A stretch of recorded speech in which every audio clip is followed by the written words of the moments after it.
అండి. ఎలా ఉన్నారు? బాగున్నారా? నేను చాలా బాగున్నానండి. ఈరోజు మీకోసం టేస్టీ అండ్ హెల్తీ రెసిపీ మీ ముందుకు తీసుకొస్తున్నానండి. ఇది ఈవినింగ్ స్నాక్ లాగా మీ పిల్లగాళ్ళకి చేసి పెట్టండి. ఇప్పుడు వర్షాకాలం వచ్చింది కదా! ఈ వర్షాకాలంలో స్కూల్ నుంచి పిల్లగాళ్ళు రాగానే ఏదో ఒకటి తినాలనిపిస్తుంది. ఆఫీస్ నుంచి రాగానే ఏదో ఒకటి తినాలనిపిస్తుంది.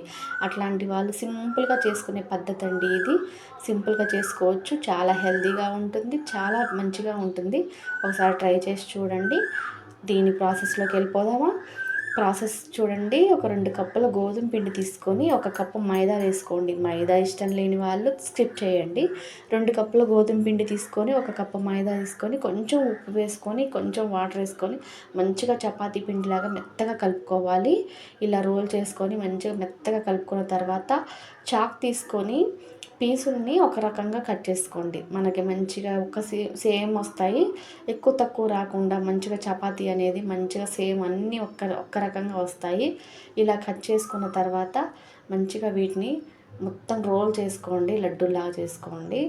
అవన్నీ లడ్డూలాగా చేసుకొని ఒక పక్కకు పెట్టుకోండి. ఇప్పుడు ఒక పేపర్ తీసుకొని కొంచెం పొడి పౌడర్ తీసుకొని ఆ పేపర్ మీద పొడి పౌడర్ వేసుకొని, నేనైతే ఈ పొడి పౌడర్తో చేస్తానండి. మీ ఇష్టం ఎలాగైనా చేసుకోవచ్చు. పొడిపిండితో చేస్తేనే మంచిగా వస్తాయి. పొడిపిండి వేసుకుంటూ కొంచెం కొంచెం మంచిగా ఒత్తుకోవాలి రౌండ్గా. ఇలా చూసారా? ఎలా ఒత్తుతున్నానో అలా ఒత్తుకోండి. మనకి బాగా పల్చగా రావద్దు, మరీ మందంగా రావద్దండి. మంచిగా పాముకోవాలి. అటు మందం ఉండొద్దు పిండి, ఇటు పల్చగా ఉండొద్దు. అలా అన్నీ పాముకోవాలి. చూసారా ఎలా వచ్చాయో? అన్నీ ఒక రకంగా ఉన్నాయి. వీటన్నిటిని కూడా పెనం మీద వేసుకొని ఒక్కొక్కటిగా కొంచెం లైట్గా కాల్చుకోవాలండి. ఆ వీడియో మిస్ అయిపోయింది, క్షమించండి. అట్లా వైట్ బబుల్స్ వచ్చేదాకా పైన మంచిగా అట్లా కాల్చుకోవాలని చూడసారా? అన్నీ ఒక రకంగా వచ్చాయి. ఇట్లా వాటిని అన్నీ మంచిగా లైన్లో పెట్టుకున్న తర్వాత చాక్ తీసుకొని ఎడ్జెస్ మొత్తం కట్ చేసుకోవాలి. ఇట్లా ఎడ్జెస్ కట్ చేస్తేనే మంచిగా బాగుంటుందండి, నీట్గా ఉంటుంది. ఆ ఎడ్జెస్ని కూడా మంచిగా ఫ్రై చేసుకోవచ్చు, పిల్లకాయలకు పెట్టుకోవచ్చు. వాటిని కూడా వేస్ట్ చేయాల్సిన అవసరం ఉండదు. ఆ ఎడ్జెస్ అనేది మంచిగా 4 పలకలుగా వచ్చేటట్టు కట్ చేసుకోవాలి. ఈలోపు నూనెని పొయ్యి మీద పెట్టుకొని హీట్ చేసుకోండి. ఈలోపు మనకి నూనె కూడా కాగిపోతుంది. ఈ ప్రాసెస్లో ఆయిల్ హీట్ ఎక్కగానే మనం కూడా చేసుకోవచ్చు అన్నమాట. అందుకని ఈ గ్యాప్లో పొయ్యి మీద బాండి పెట్టుకొని ఆయిల్ పోసుకొని హీట్ చేసుకోండి. చూసారు కదండి ఎంత మంచిగా అనిపిస్తుందో. ఇట్లా అన్ని ఎడ్జెస్ అన్ని ఆ ఎడ్జెస్ కూడా పారేయాల్సిన అవసరం లేదనమాట.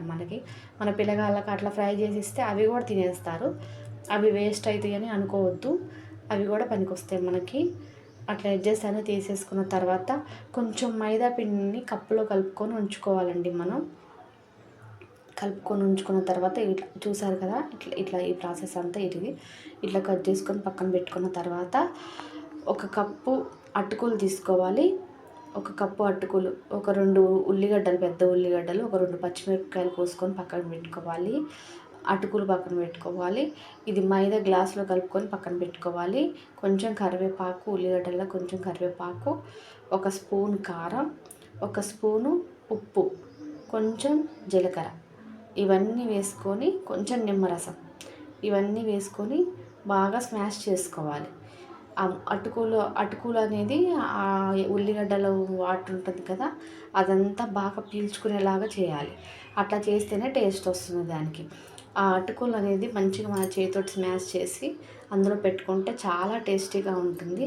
అట్లా కాకుండా మామూలుగా పైన కలిపినాం అనుకోండి, చాలా అటుకులు గట్టిగా ఉంటాయి.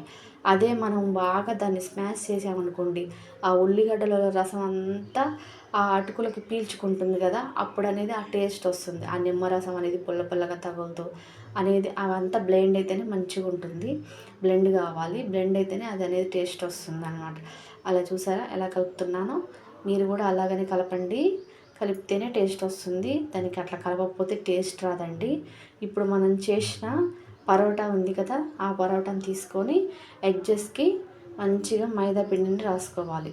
అంతా ఒక తిరిగినే రాయాలండి, లేకపోతే విడిపోయి నూనె నిండా ఖరాబ్ అయ్యే ఛాన్స్ ఉంటుంది.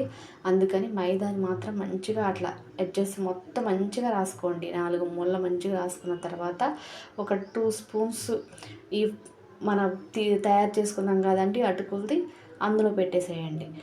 2 స్పూన్స్ సరిపోతుంది. ఎంత పడితే మీకు అంత పెట్టుకోండి. నాకైతే 2 స్పూన్స్ సరిపోతుంది. 2 స్పూన్స్ పెట్టుకుంటున్నాను. దీని తర్వాత నేను చూపిస్తున్న విధంగా మలవండి. ఫస్ట్ సెంటర్కి మలుచుకున్న తర్వాత అట్లా గట్టిగా పట్టుకొని మళ్ళీ రిటర్న్ మలుచుకోండి. చూసారా మంచిగా అతుకుపోతుంది. అదంతా మైదా అనేది ఎమ్మటే స్టిక్ అవుతుందండి. చూసారా ఎంత మంచిగా వచ్చిందో పర్ఫెక్ట్గా. అదేనండి, అన్నీ ఇలానే రెడీ చేసుకొని పక్కన పెట్టుకోండి.